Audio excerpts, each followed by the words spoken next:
I'm going to give you 5 reasons why you should try the One Synth Challenge. What's a One Synth Challenge? Really?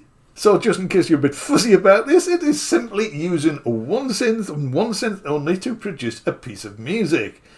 Are there any rules, you may ask? I have my own rules. I'll tell you what they are, but you don't have to follow them. As it says in the name, it is about using one synthesizer to produce a piece of music. This could be a hardware synthesizer or a software synthesizer. I've done 2 One Synth Challenges recently. Here's a little extract from one of them.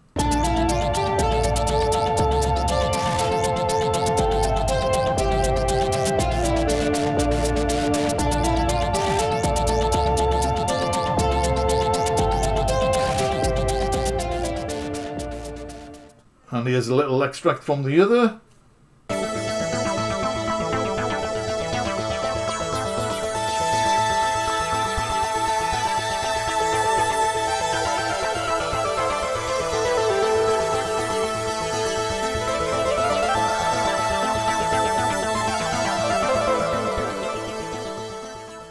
When I think about it, back in the 80s I had a Roland 100M system. I made dozens of pieces of music using just that one synth. It's not a new idea, but back then we sort of did it out of necessity.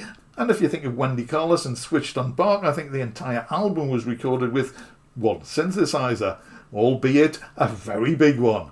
Now I know some people like to add drums to their music, and in some genres, yes, it is pretty much an essential part of the song. I tend to think if you're doing a one synth challenge, you should only use one synth. Now most synthesizers can produce drum sounds, just a fast attack, a fast decay, and cut off all the high frequency. There's a sort of bass drum, and you can use white noise for hi-hats and cymbals. And if it has FM in different forms of synthesis, then it'll be able to do a lot more. However, if you're producing a really heavy techno beat, for example, or even house, hip-hop, whatever, and you really feel you need drums, don't let that stop you. Use drums if you want to, although it is then sort of a 2 synth challenge.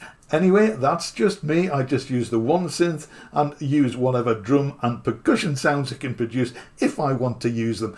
However, not every piece of music needs drums.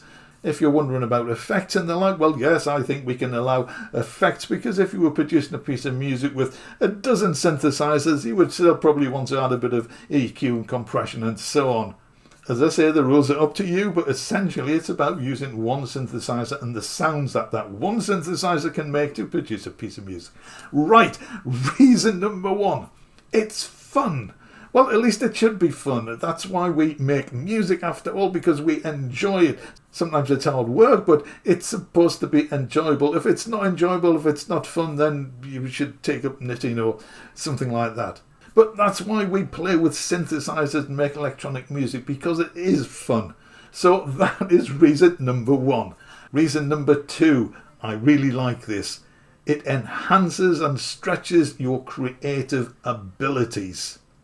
You may have heard about creative limitations, where you deliberately limit your choices, and that is exactly what we are doing with a One Synth Challenge.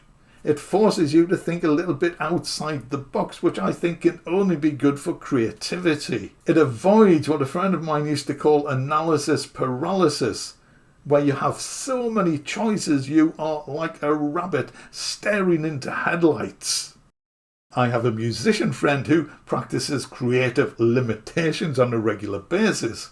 This is not just about using one synth, but perhaps about using a specific scale or a particular time signature. He imposes some weird and wonderful restrictions on his music creation process, and he thinks it is a good way to stretch himself.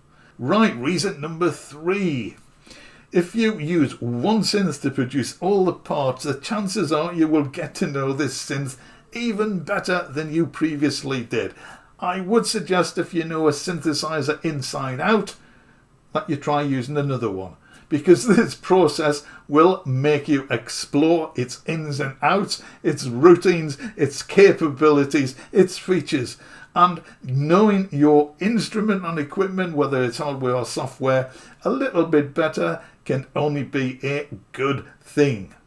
Reason number 4. When you create a piece of music in this way, it will give you a great sense of accomplishment. Now, whenever I finish a piece of music, I get a sense of relief, not just accomplishment. But it does, because you've done something perhaps which you would not normally do. So I think this is going to improve your confidence, if your confidence needs improving, in the compositional arena. And you will be able to give yourself a well-deserved pat on the back. And finally, reason number 5, which is sort of related to reason number 4.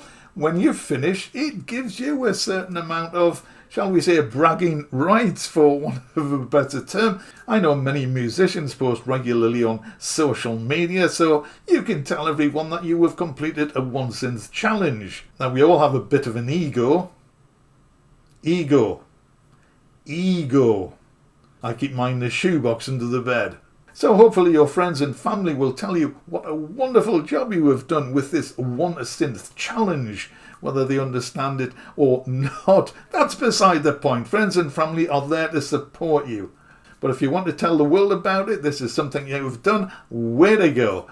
Tell them all. And if you do a One Synth challenge, then please do leave a link to it in the comments. I'd be really interested to know what synth you used and hear your music. So, as they say in some videos at any rate, stop watching this, switch off and go and make some music. There's a lot of positives to it. Go and see what you can do. Let me know. And if you've enjoyed this video, then I think you might enjoy these videos as well. Thank you for watching. I will see you again in the next one very soon.